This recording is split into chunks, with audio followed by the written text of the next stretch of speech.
Alrighty, ladies and gentlemen, it is your favorite Dark Sorcerer here, Michael Hyson, aka Angelus Son of Abaddon. And today I want to discuss with you responsibility, okay, to the individual, or for the individual, I should say. In this case, it is the individual's personal responsibility within your own given path, your own given choice of everything you do.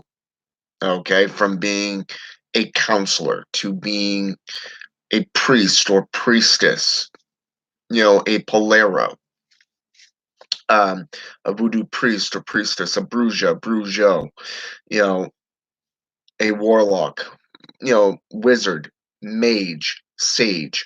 It doesn't matter what title you have.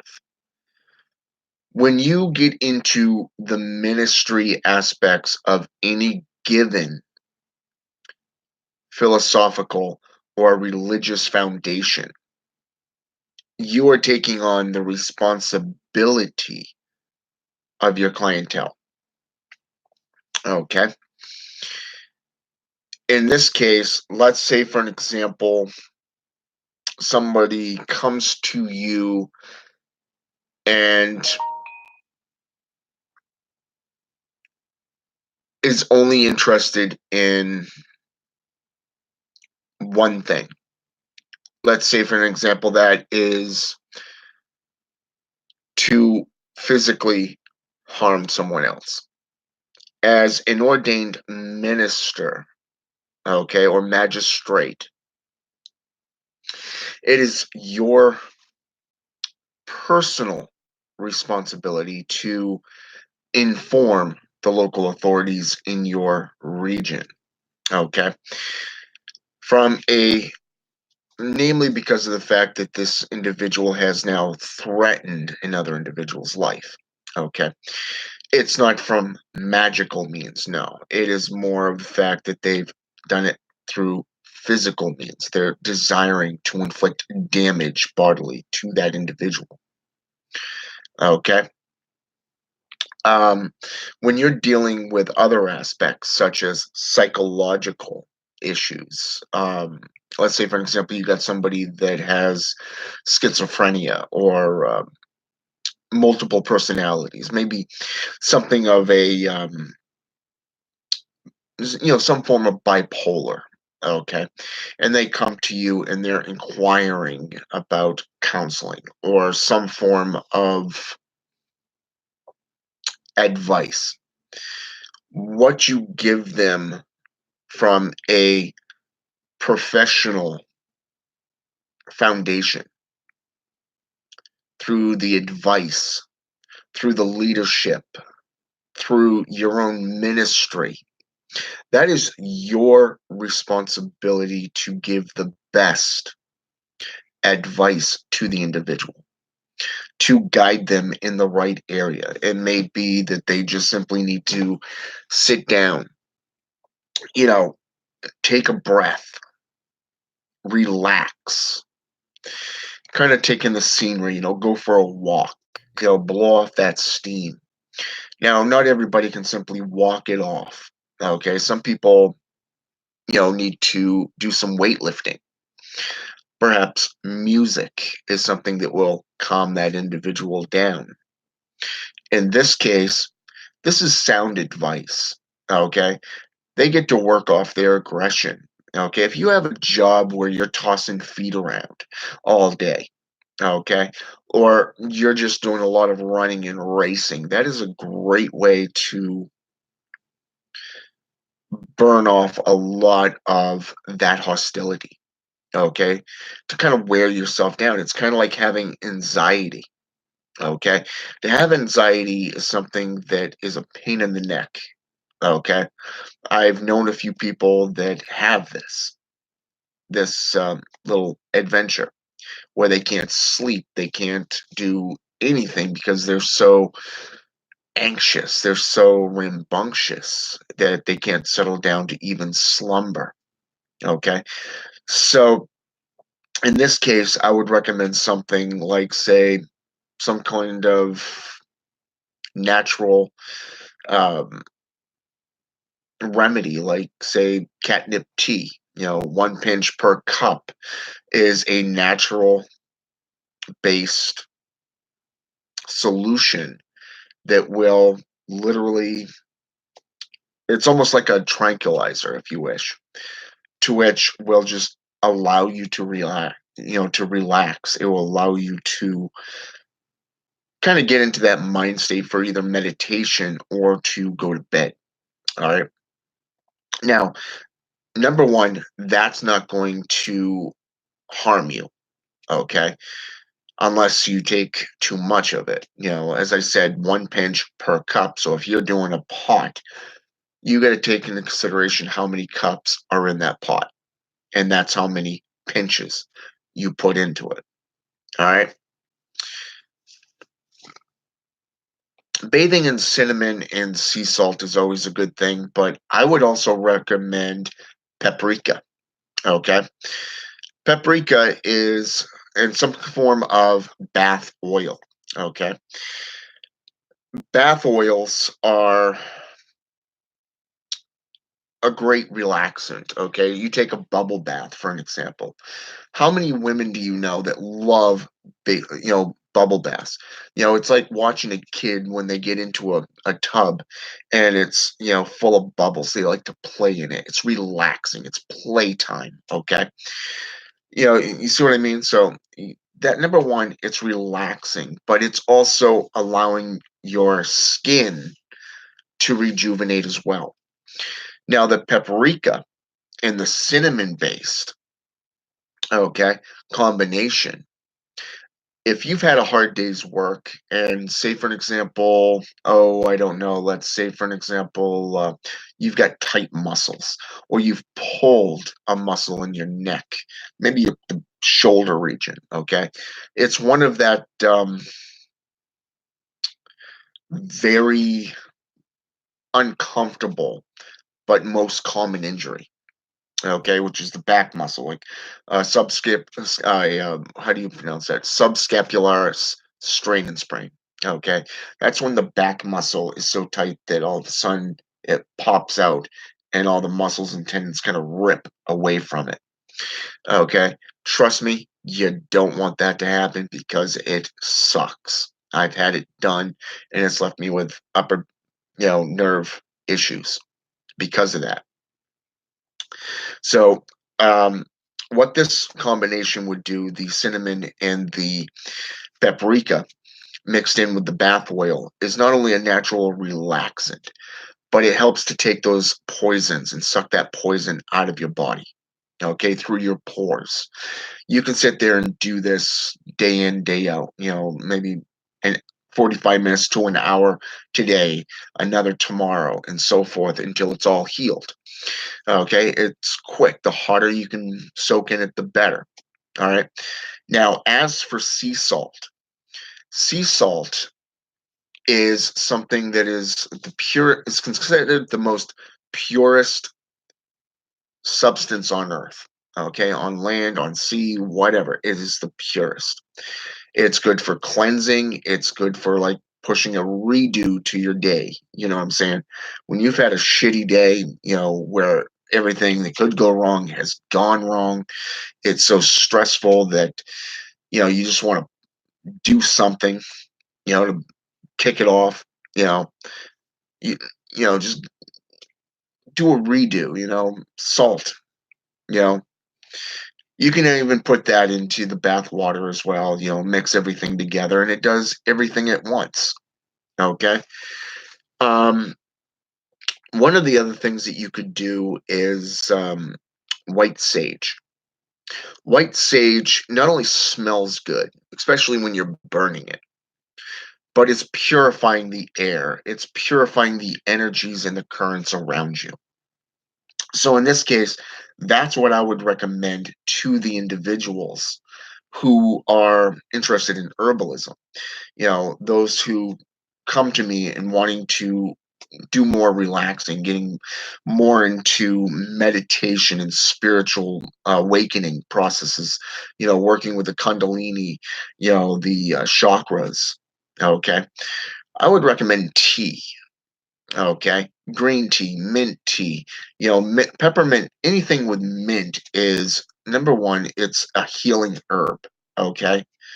It's a healing herb that's been used for centuries. So it doesn't matter if it's spearmint, peppermint, or mint itself. Okay. A lot of people can grow it in their own gardens and just make sure it's in a separate patch because, like strawberries, mint is a very hostile species of plants. So, therefore, it will literally take over everything else that's in that flower bed or that garden bed. Okay. Depending if you're doing the food or the plant. Now, there's a lot of things that you can represent and to recommend. Green tea is great for relaxing. Anything with, say, for an example, a lot of people have health issues these days. Nine times out of 10, by the time you reach 40, you're either a little bit overweight, your cholesterol's a little on the bad side. So, in that case, I would recommend lemons, lemon juice. Number one, lemons are a blood purifier. And number two, they help prevent gall and kidney stones.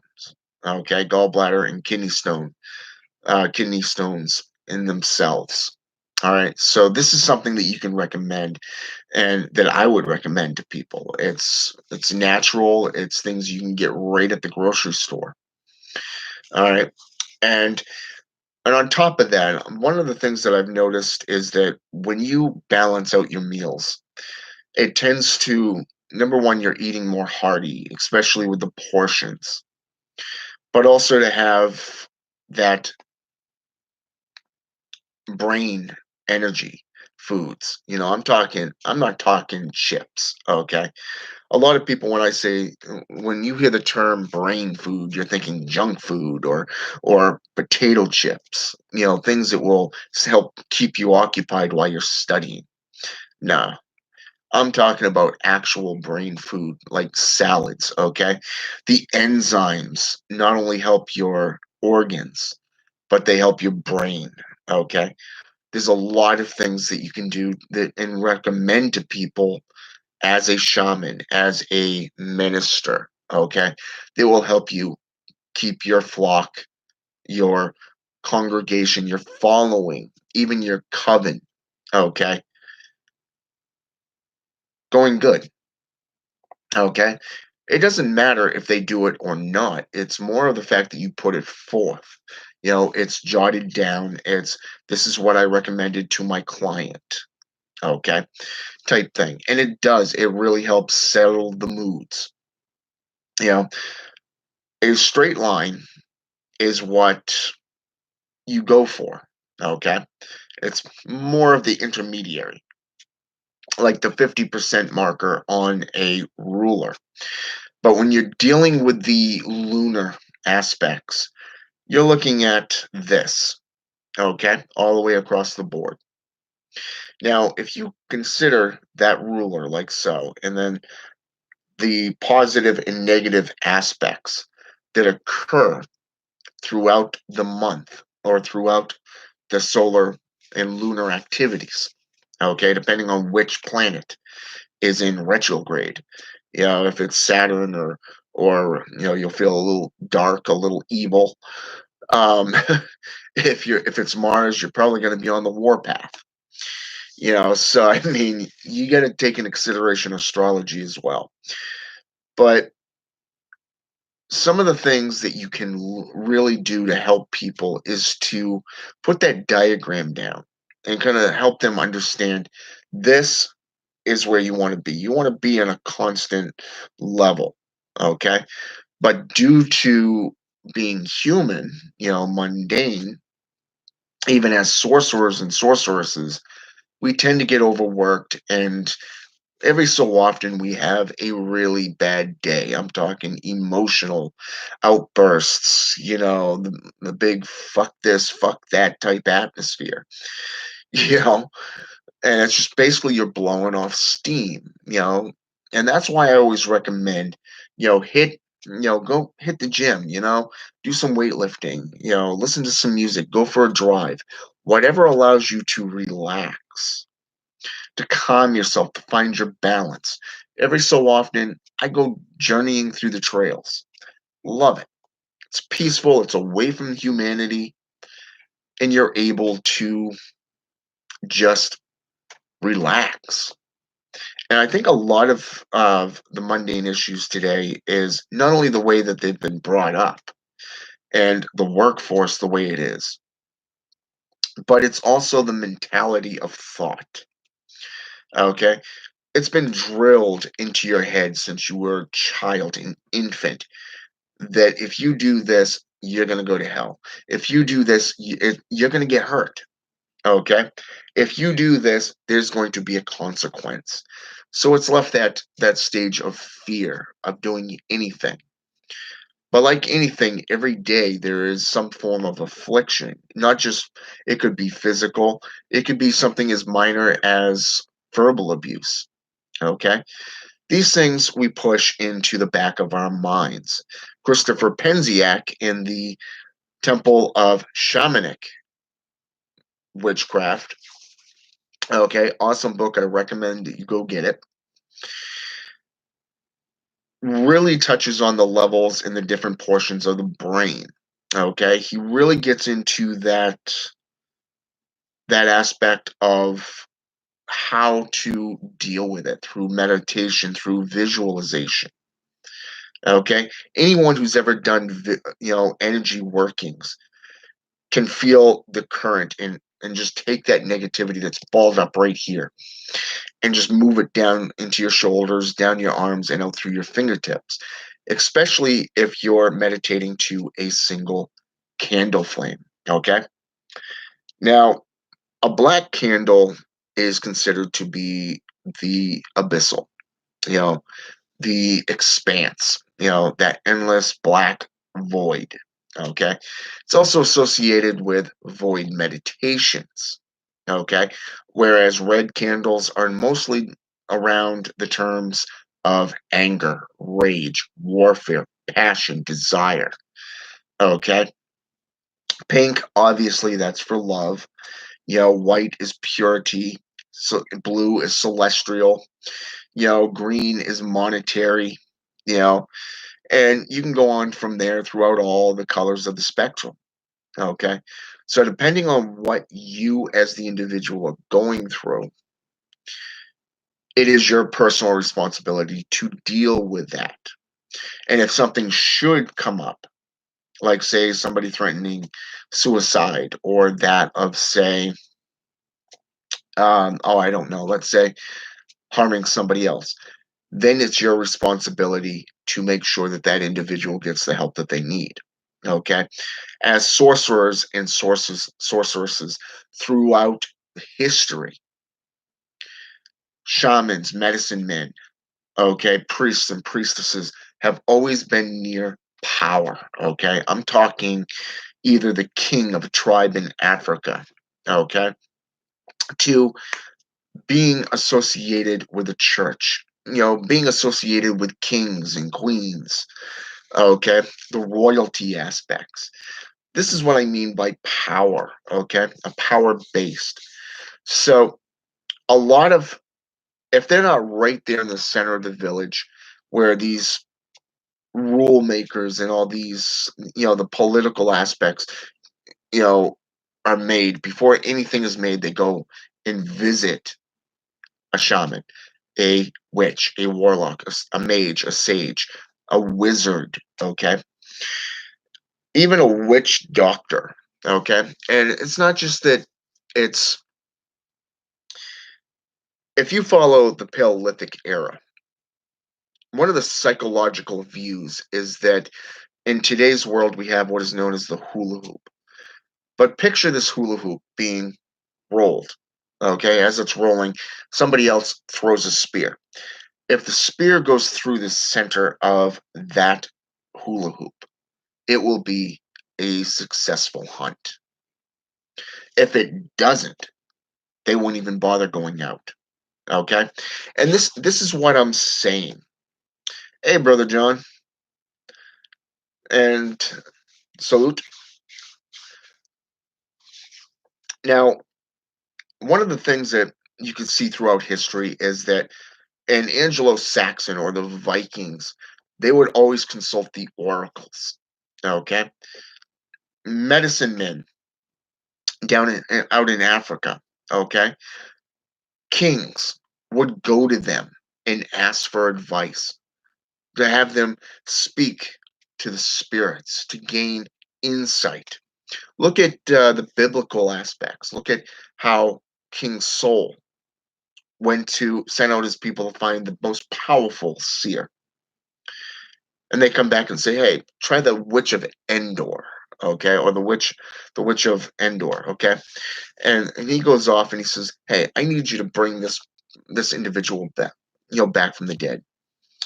And he says, and she goes off and she does her little thing, a little bit of necromancy and blood sorcery, and does a spiritual rejuvenation of a corpse. Okay, and it gives him the advice that he's seeking, but it wasn't what he was seeking because of all the bloodshed and the warfare that he had done. He wasn't going to be able to do what he wanted to do, okay, and where he wanted to go. Same thing with Moses and Aaron, okay? It had to skip Moses just to get to his son, okay? The next person on the list, just so they can go into their homeland, okay? That their God promised them, okay? Now, again, it is a personal responsibility as a elder, okay? As an elder, it is your responsibility when you take that oath. Now, Satanism, witchcraft, being in a coven, you tend to move up in rank. Okay, especially if you belong to an order, a temple, maybe a coven based. Okay, but it's not the same ranking system that you would see in some of these African traditions, like Quimbanda, Unbanda, you know, Palo Mayumbi.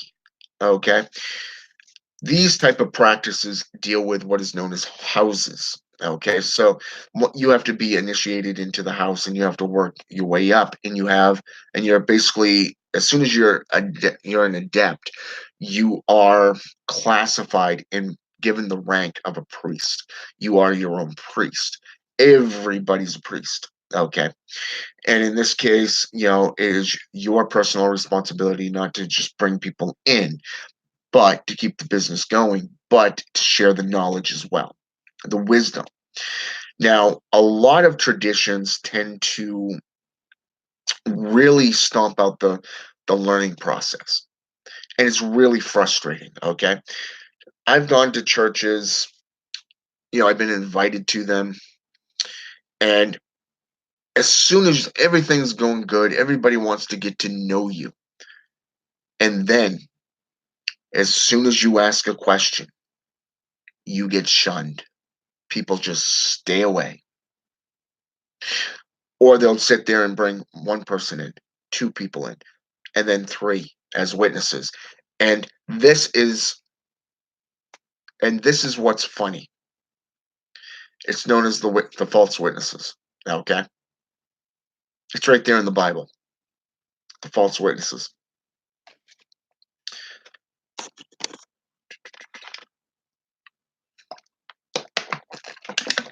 Indeed, they would rather place their heads in the proverbial sandbox. Now, personally, when I came, when I moved up here to Maine after living in Texas and Tucson, Arizona, not mentioning VV, Indiana, and Cincinnati region of this country, I came back up here as an ordained minister. This was almost a decade ago. Okay. And made it back for a former friend's birthday. Okay. He was the guy that got me into the ministry. He actually got me to consider the ministry because I was looking for something new. I was looking for a new challenge. I was looking for something more spiritual. And he says, Have you ever considered, with the amount of experience that you have you considered ministry? I looked right at him and said, What are you, freaking nuts? And, but he was right. Okay. And I mean, so I came back, I made it back for his birthday. And I went back to this place. And within about a month, I actually left this place. I literally left because it had gone downhill that far, that much. You see, my former friend, was so caught up in the power of being a pastor of this apostolic church that he like some of these organizations will only help those within their church. They won't help anybody outside of it. Because when they go out into the world, number one, it's all showboating. It's all ego. It's look at me and what my God has done for me. But yet, these are the same hypocrites that will ignore their own flock. Okay? Exactly. Ego set in. And it's funny because I sat there just in the back of the sanctuary and I was watching, listening. I saw at least 5 people go to this minister. 5. Okay. Pastor, we need to talk. I need to talk to you about something. It's urgent. He says, All right, I have a meeting real fast. I'll get to you as soon as I'm done with it. And I'm sitting there and I'm looking right out where his truck is. And he goes right out the back door with his little buddy. Okay. And 9 times out of 10, he'll sit there and meet with only 1 to 2 people. The rest of them, it is a big fuck you. Okay. And yet he's sitting there preaching, oh, we're winning, we're winning. Bullshit. Your freaking flock is walking out the door. You've lost not only who you are, but you're losing the respect of your followers because it's all about power. It's all about ego. It's about image. And that's why when I started the Order of the Black Thorn, I didn't want it to be like any other order. I didn't want it to be like the JCI. I didn't want it to be like anything else. I wanted it based off knowledge. I wanted it based off experience. So when I opened the doors to the order back in 2013, about 6, 7 years ago, okay, and it's been just about that long, okay, 6 to 7 years. The Order of the Blackthorn is still about knowledge of the faiths, the religions, the philosophies of the world. Okay? It is still there. Okay? Yeah, I've shut the doors a few times over the years because of the fact that one, I needed a vacation, and two, I had other things that were going on at the time. Exactly, keeping up with evolution. Now, when you have admins that aren't doing their job, then you have to remove them. Okay? Because in this case, you have a man that is the head. You have that person who's your second in command, and then you got all the admins and administrators under them. under this individual. Now, you claim to want to teach, you want to be able to share your knowledge, to educate others, but yet you won't even post in the groups. Okay? This is a responsibility. When you take a position in the hierarchy of any group here on Facebook, on either Facebook or YouTube, either in a church or an order, a temple, it is your personal responsibility to uphold the duties of said position. Okay. And sadly, I've also had to remove people from my order because they were creating disturbances. They were not doing what they were supposed to do. Okay. Now, it sucks when you have to do that, but it is an individual responsibility. Okay. And so when we get into any given field, it doesn't matter what field it is. As a member of the hierarchy, either being a teacher, being an administrator, being an elder of some form, you are taking the responsibility of that position, of that rank. Okay. It in some cases it's called lead by example. Okay. But in other cases, it is about being the bad guy because it is your responsibility to put your foot down and say what you're doing goes against not only the community standards, but it is also going against this group's rules. Okay. Now, I've been in groups where literally it has a no zero, a zero bullying and harassment type rule. Okay. And yet I was constantly attacked over one post, constantly attacked and constantly attacked. And as soon as I defended myself with actual facts, I was the one banned from that group. Okay. And unfortunately, this kind of happens a lot because most of the culture has become laxed. Okay. They've settled into that state of, I'll take the position, but I'm not going to do anything. It's like I want to teach, but I don't want to practice what I preach. It kind of sucks, and it really does. It really sucks to see. But when you get around groups that are expanding, they're doing what they're, what they achieved or set out to achieve to do. This is a good thing because all parties involved are working for a common goal to put the knowledge out there, to teach it in its purest form, okay? Through personal experiences, through actual references and sources, okay? Now, you take the Mazajir Cabal, okay? Just out of.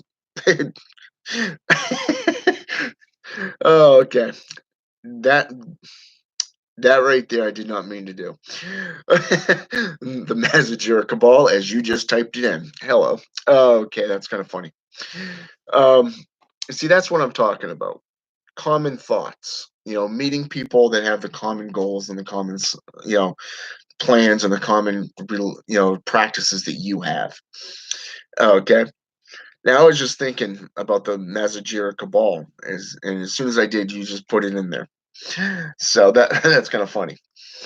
Um, but yeah, you look at the Mazajira Cabal system, okay, and everything put out by either Marcus or Sumnus Dreadwood, okay. Now their videos, Marcus has said that his videos are his own. It's his own thoughts, his own perception of what he puts out. Okay. And he's even stated in posts on Facebook and YouTube videos that number one, they don't just go, if you take anything from them without permission. Not only will they bring the legal system into it, but they will also bring in hexcraft, cursing, and stuff like that, magic. And that's something that's awesome because it's kind of like a double whammy for that individual that did wrong. But you also have to look at your followers in a sense as they are the children. Okay. They're still growing, they're still learning, they're not up to your level yet. But think about it this way: there are people above you that are way more experienced. I can honestly say that Marcus, who is my teacher, okay, he's the guy I go to when I have any questions about the Mazajira Cabal workings, is the fact that he is wise, okay? He's always come back within a day or so and said, I think this is who you're talking about, or try, put them together, or do this. It's like, okay. You know, the last time I sent him some, kind of like update to show him, I'm still practicing, what do you think about this? Can you think of anything else that go along with this? And he'd come back about 2 to 3 days later and go, hey, that's pretty good. Right there, that's showing as an elder, he's showing you that you did good. He's giving you credit. All right. Because number one, I've only been in the Messenger Cabal system for a year.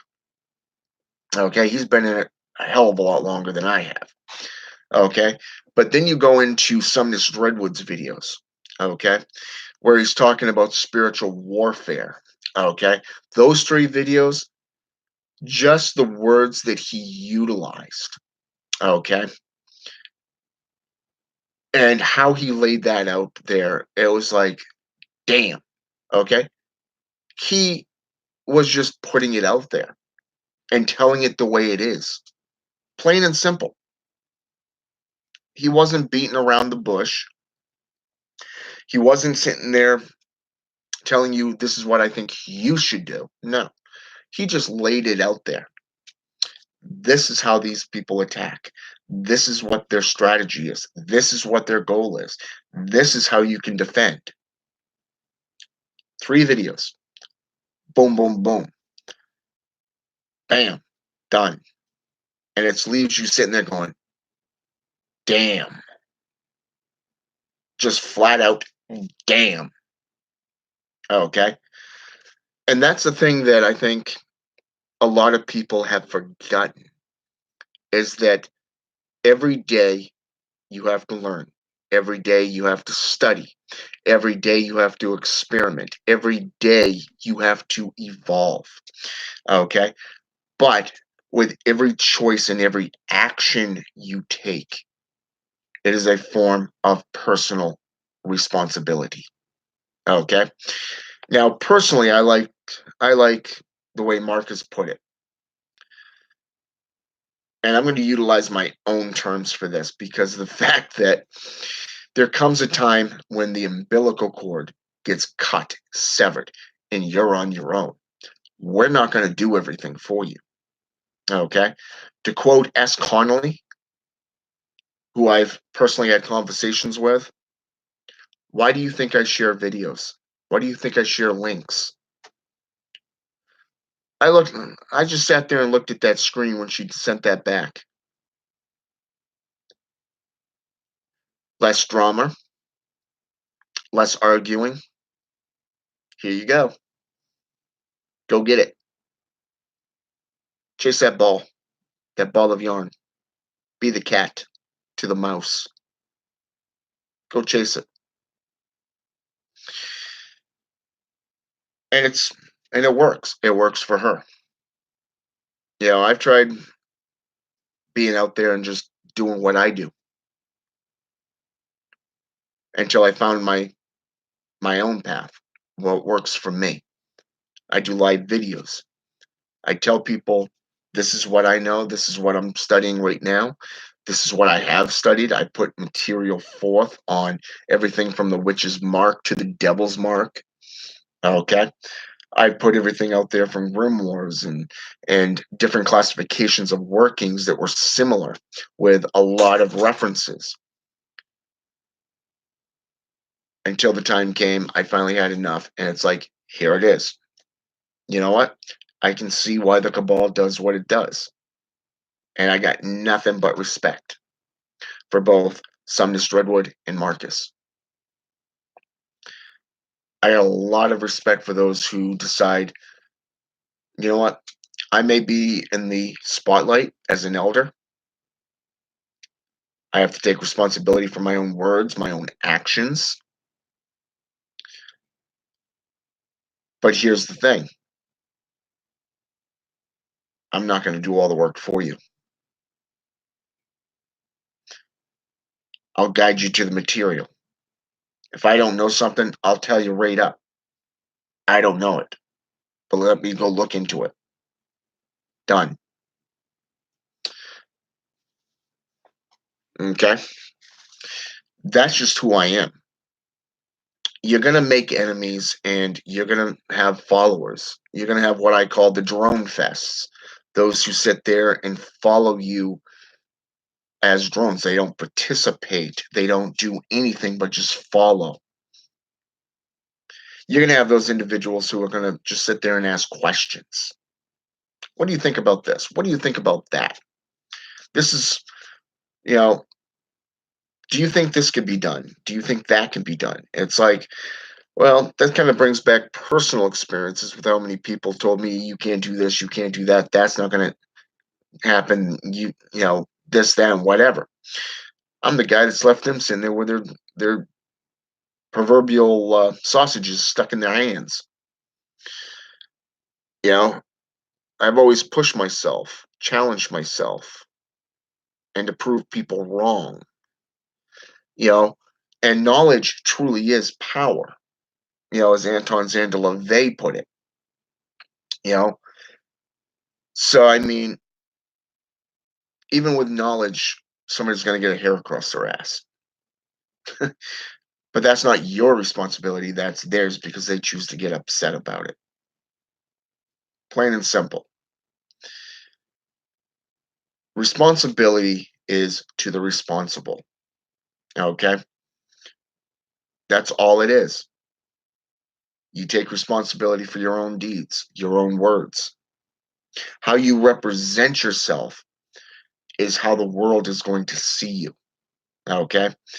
You could be like Crowley and sit there and be addicted to opiates and alcohol and do whatever and claim to be whatever and go down in history as the Beast 666 or that of the wickedest man alive.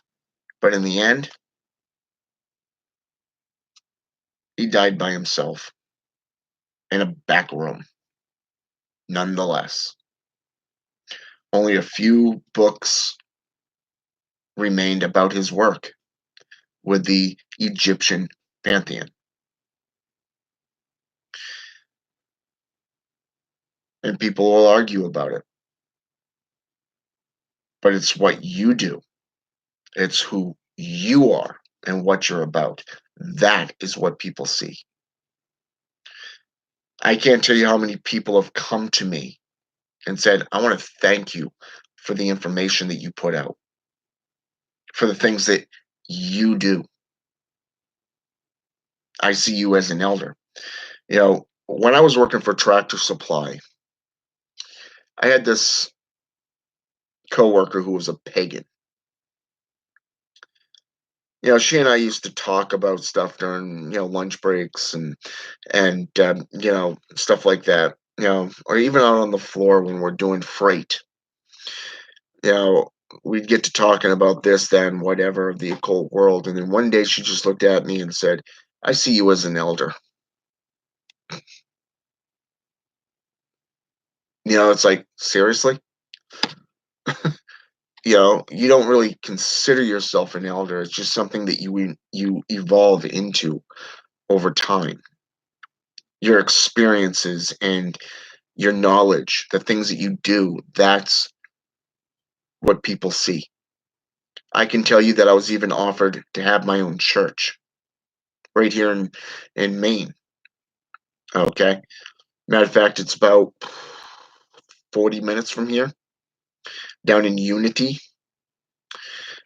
Yeah, I never went back and gave the guy an opinion. It is. And it was a Christian church nonetheless. I was sitting there at the bar with a friend of mine and my son's mom, and this guy and I started talking about different things from the JCI aspects and the views and that of occultism. And the guy just turns around and said, "Well, we're in need of a minister. You'd be interested?" It's like, oh, damn.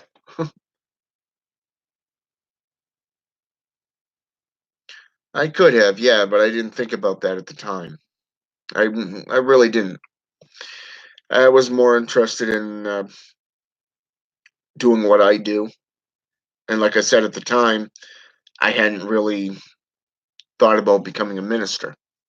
It was only after that aspect and when I came back from Texas and all those other places that I really started being more aware of things and realizing I didn't belong there anymore. I had literally outgrown that small little church. I had outgrown their ways.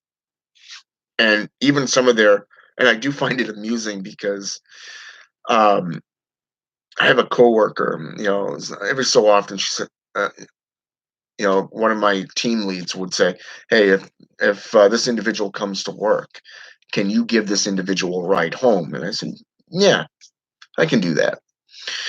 But I always make sure that somebody else is always there, especially if it's a female or a minor, whatever. I don't mind taking them home, but I would rather have somebody there, in a matter of protection type thing. So that's just some things that have carried over from the apostolic time, the 3 years that I was an apostolic, you know, in my past. And, I've studied a lot of different religions and I've gained a lot of knowledge. And when I look back, I've realized that there are things from these traditions that have been on a subconscious level incorporated into my persona, you know, into my character and what I'm about. And I was talking with a few friends of mine about 2 months ago. No, actually, it was more like about 3, maybe 4 months ago. And it came to my attention. It was more brought up to my attention that ever since I got involved with the Messenger Cabal system, it was like childish things have been put away. You know, I had literally evolved. I started delving back into the practices, back into I wasn't just teaching what I was studying, but I was also teaching things from my past. And it was more in a responsible manner. It was really it was really right up there. I wasn't arguing with anybody. I was just keeping my distance from the populace. And I look back and it's like, huh, I wonder if that's what my former friend did when he became the pastor. Because for about a year and a half to 2 years, he was just an evangelist when I first met him. He taught me a lot about being an elder and a leader. But it wasn't until I started my own order back in 2013 that I put the feelers out. And I said, how would you suggest I do this? Just trying to get people's um, advice on it because of the fact that you don't want to do things their way, but you don't want to do things, make mistakes. I've seen too many of these temples, these orders rise and fall over 3 decades. So I mean, it's I didn't want that, like I said, I didn't want that um everyday hoorah type stuff. Like photos being posted going, Hail Satan or Ave or whatever. You know, Hail, this has just been done to death. It's like, don't you want to evolve? Don't you want to teach? Don't you want to share your knowledge? Do you want to evolve in every aspect that you can? And so basically, the way my friends put it was I had evolved. And I wasn't even looking to evolve. It just happened. But I went with it to see where it went because, as a friend once stated in a video, going with that current. You know, I believe that was D.H. Thorne, if I remember correctly. He said, going with the current. And if you think about currents, they always go with the path of least resistance.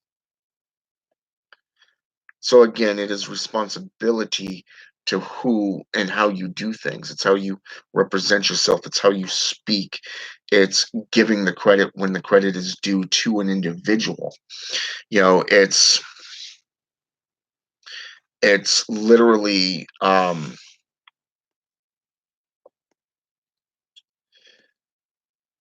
how should I say this? On one aspect, it is an image thing, but on the other, it's the way you present yourself. Can you be approached? Are you going to live by the two rules? The two best rules that I've ever heard in my entire career as a sorcerer is whatever you preach, always back it up and always make yourself available to the public because you are responsible to the public. Okay? You're responsible for your words, the things you say, the things that you put out. Okay? And it really does come out that way.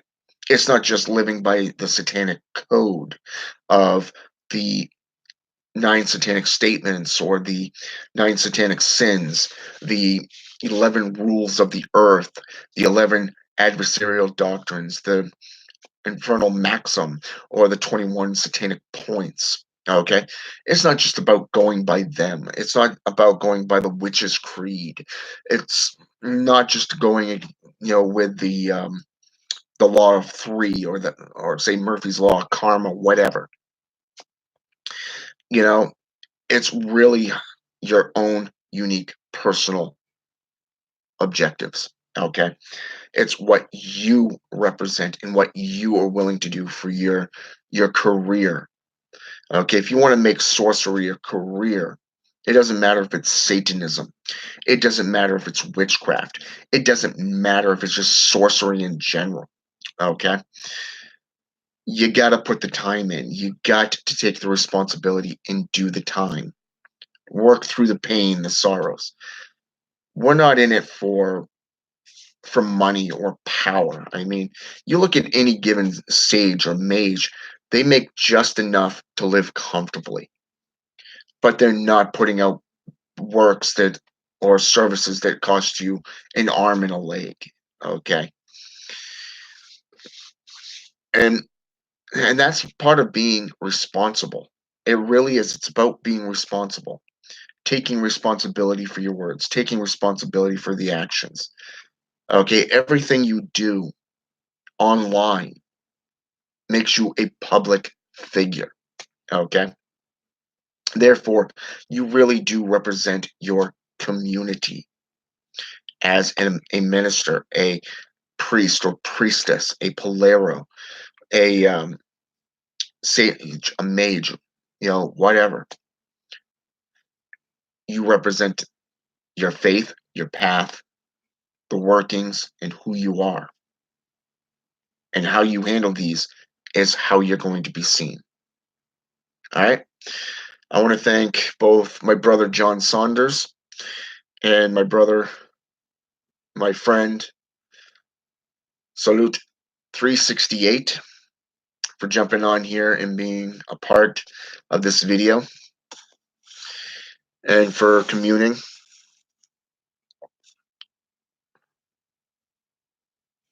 And yes, John, it's actually been a pretty good day. Nice and relaxing. I've been doing a lot of studying, a lot of practicing. Been doing a lot of cross-referencing and writing in my journal. My new grimoire and everything.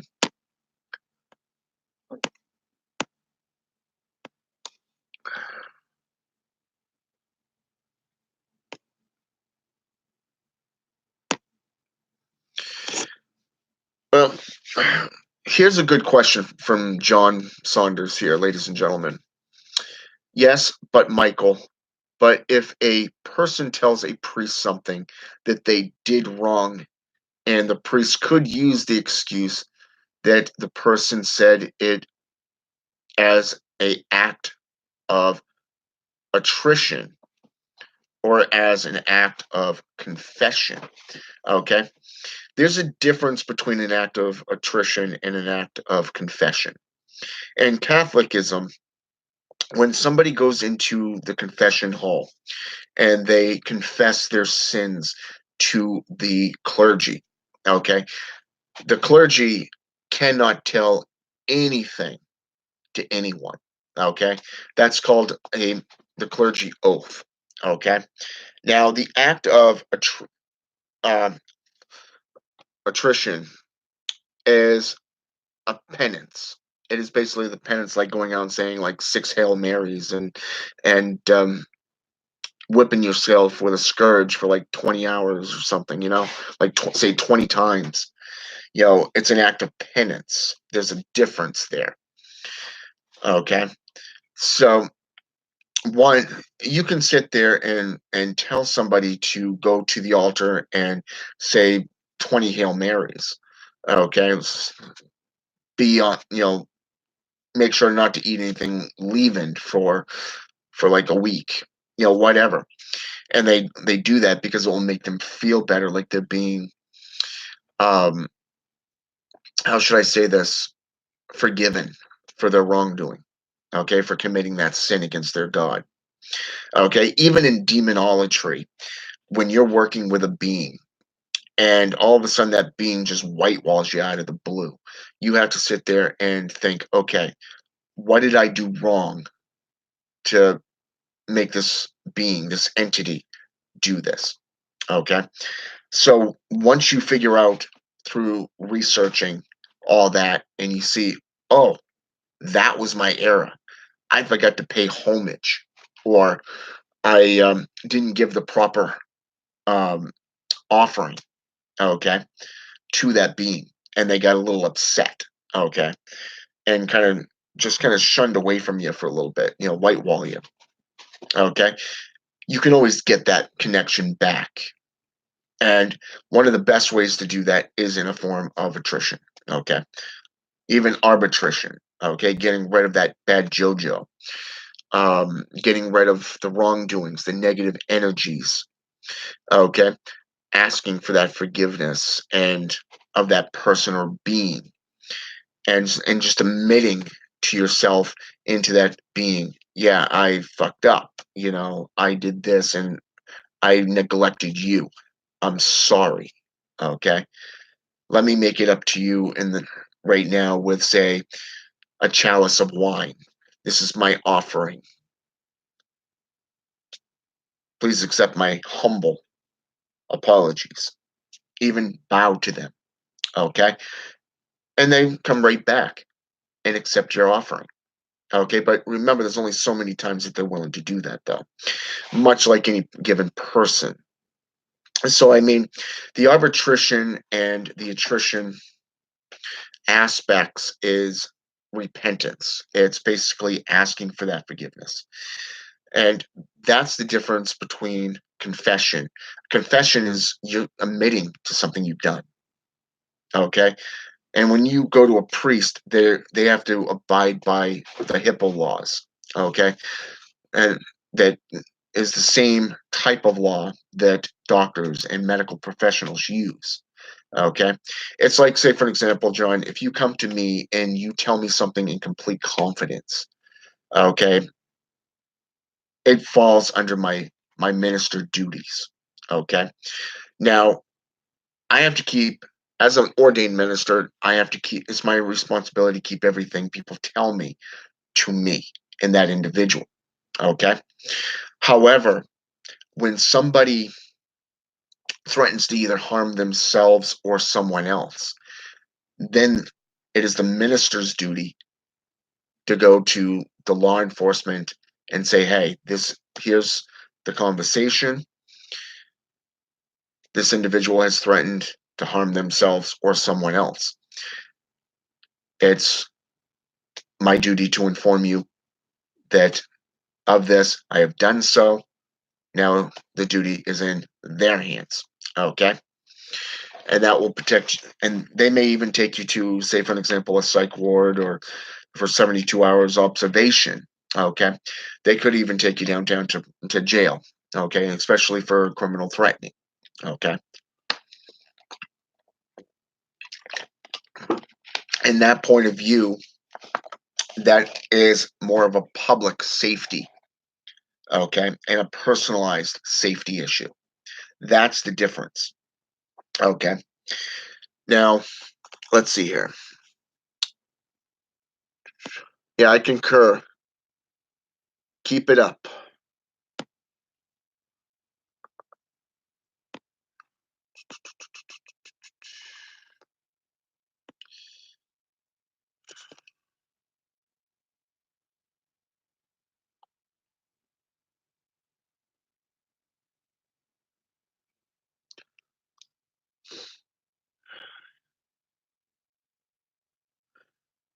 Yeah, that's actually true. He is.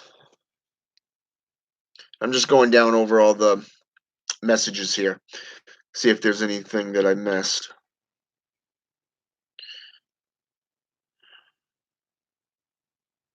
Alrighty. Okay.